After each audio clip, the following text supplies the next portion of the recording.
Beleza, então vamos falar aqui da insuficiência renal. Dia a dia aí, né, a maioria dos pacientes, principalmente em CTI, e acho que aqui tem discussões bem legais para fazer, né, também sobre os pacientes em diálise contínua. Quero muito saber aí se precisa ou não precisa fazer ajuste na diálise contínua, mas vamos por partes. Quando a gente, então, vamos fazer da mesma maneira como com obesos, né? Quais pacientes que vão entrar aqui nesse rol de avaliação? Os pacientes em insuficiência renal aguda, por exemplo, tá? Que ainda não tem um diagnóstico claro.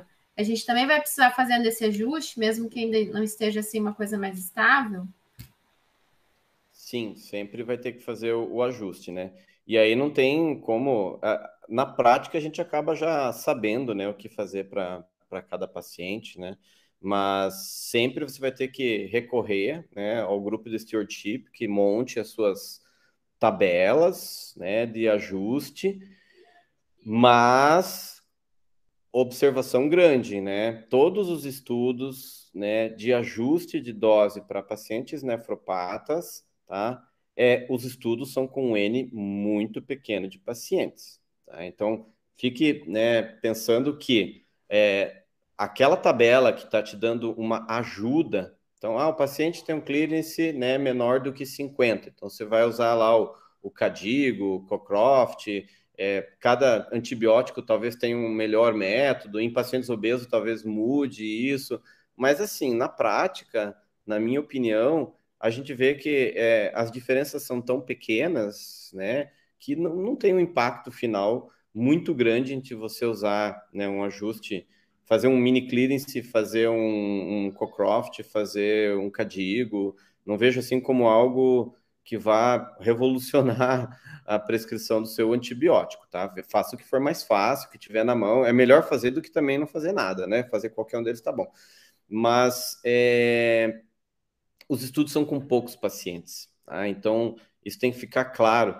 Então, você olhar aquela tabela e falar, nossa, essa é a dose exata para o paciente, cuidado, tá? Então, lógico que você vai usar, porque é uma recomendação, recomendações são Ctrl+C, Ctrl+V de bulas, então isso já é em bula, baseada em estudos que avaliam 5, 6 pacientes em insuficiência renal, e às vezes eles classificam, né, um clearance menor de 40, outros menor que 50, outros menor que 30, e aí outros que é o anúrico menor do que 10, enfim, cada antibiótico foi estudado numa determinada população de insuficiência renal, e aí são gerados essas tabelas, baseando-se na farmacocinética desses pacientes.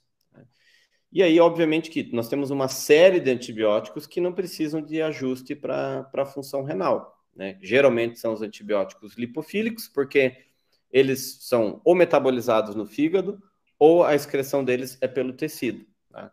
Já a maioria dos antibióticos hidrofílicos, a gente já tem que olhar que talvez precise fazer ajuste da dose. Embora nós tenhamos alguns hidrofílicos que não são por via renal a sua excreção, são por distribuição tecidual ou às vezes, né, pelas próprias fezes ou pela bile, né? Então tem esses porém. Um exemplo seria a ceftriaxona, né? Ela é hidrofílica, mas a excreção dela é por via hepática biliar e pelas fezes, não é tanto pelo rim, tá? Então tem que ter esse porém. Então, não dá para aqui falar para cada antibiótico qual seria a dose, qual que seria para cada disfunção, qual que é o grau da disfunção renal, mas tem que estar atento. E eu já chamo até o contrário, já vou adiantar aqui o Tadeu. O Tadeu ia fazer essa pergunta no final, eu acho, né? O contrário é mais grave e os médicos esquecem, eles esquecem do clearance aumentado. Porque o clearance renal é muito fácil. Todo mundo lembra, tá, insuficiência renal tem que fazer ajuste de dose. É difícil pegar uma prescrição no hospital, né? Difícil não, né? Das 300 que a gente vê por dia, umas 10 a gente pega errado. Mas assim, o que a gente não vê e os médicos não lembram é o clearance aumentado. Então, aquele paciente que está com uma creatinina muito baixa, o paciente que tem uma diurese muito alta, um volume de diurese alto, o paciente grande queimado, eles jorram antibiótico pela urina e a gente não lembra disso. a gente se sente até bem. Ah, ele está com a creatinina baixa. Isso é horrível. Eu tenho que aumentar a dose do meu antibiótico. Então, para antibióticos que têm excreção renal, atenção, creatinina muito baixa, volume de diurese alto e pacientes grandes queimados, que têm um fluxo renal alto, pode ser até não ter uma diurese alta, né? Mas eles têm uma filtração alta, hidrofílicos podem ser perdidos. E aí existem, né, o controle de antibióticos, uso racional de antibióticos, antimicrobial stewardship, tem que ter o que a gente chama de nomogramas de correção de dose para clearance aumentado. Então, hoje mesmo, né, estava discutindo uma ceftazidima num paciente com clearance aumentado, e a gente falou, você vai fazer 6 gramas de ceftazidima para esse paciente, você não vai fazer 1 grama de 8 em 8, você vai fazer 2 gramas de 8 em 8. E às vezes você tem que fazer 3 gramas de 8 em 8. Né? Então, de onde você tirou isso? Não tem na bula, né? Mas tem artigos mostrando isso. Então, é importante lembrar do clearance aumentado. Eu me preocupa muito mais do que o clearance renal baixo, né? A não ser quando a droga traz maior toxicidade. Então, pensar, o paciente que é um renal, um paciente que esteja com uma insuficiência renal aguda, eu tenho que ter muito cuidado, porque esse paciente, se eu der uma droga nefrotóxica, né, eu vou piorar a nefrotoxicidade. Isso parece bastante óbvio, né? O paciente já é renal crônico, eu fico muito mais tranquilo. A minha preocupação é eu fazer uma overdose de antibiótico e trazer alguma complicação. Vamos pensar no caso de uma quinoloma num paciente dialítico crônico, nefropata, né, que possa trazer neurotoxicidade, né? Um carbapenêmico que possa trazer toxicidade também neurológica. Então, é isso que eu tenho que estar atento, tá? E é importante, né, de novo, você ter a possibilidade de fazer nível sérico dos pacientes, tá? E aí vem um grande problema, né? O que fazer na hora da diálise, né? Porque aí você tem a diálise intermitente e eu tenho a diálise, né, contínua. E aí vai mudar, né, o meu approach em relação ao que eu vou fazer com esse antibiótico. Então tem que ter muito cuidado que na diálise intermitente, né, eu preciso verificar se o meu antibiótico no momento da diálise ele não é removido. Aí eu vou ter que fazer o meu antibiótico, uma dose, vamos dizer assim, de reforço após a minha hemodiálise.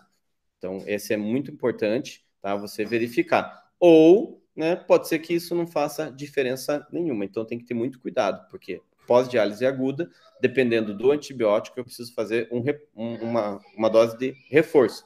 E uma dica que nós sempre damos é otimizar o horário de prescrição para pacientes, para ele que seja feita sempre após a hemodiálise. Então, tem hospital que, não vou dizer que é organizado, mas a diálise eles programam sempre de manhã. Então, deixa esse horário para depois do meio-dia, né? Agora, tem hospital que não consegue, né, ter um horário certo para dialisar os pacientes. Acaba sendo conforme pode. E aí, o médico que está cuidando desse paciente precisa estar muito, muito atento.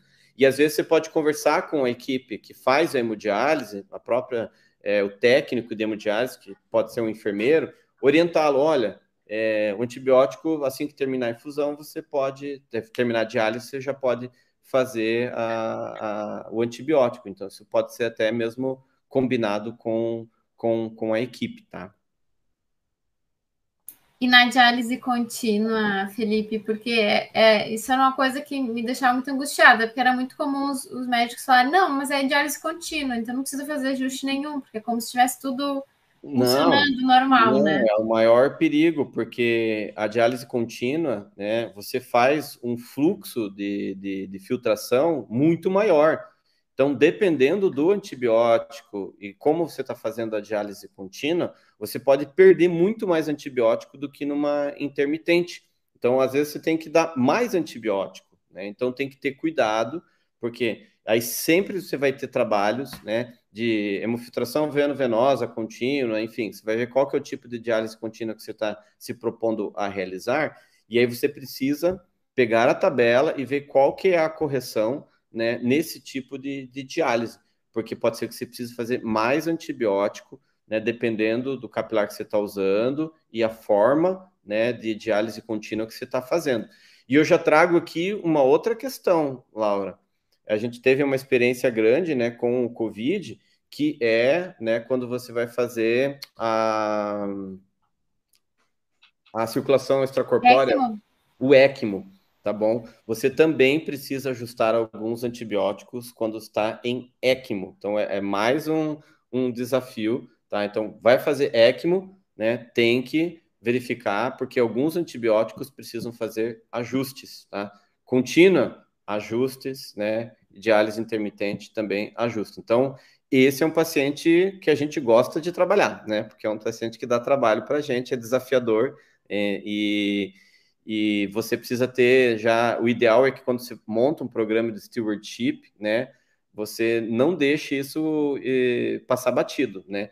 Porque senão vão te chamar, né, no final do dia e aí você vai ficar, né, de mãos atadas em relação ao que fazer. Então, já monte aí suas tabelinhas, né?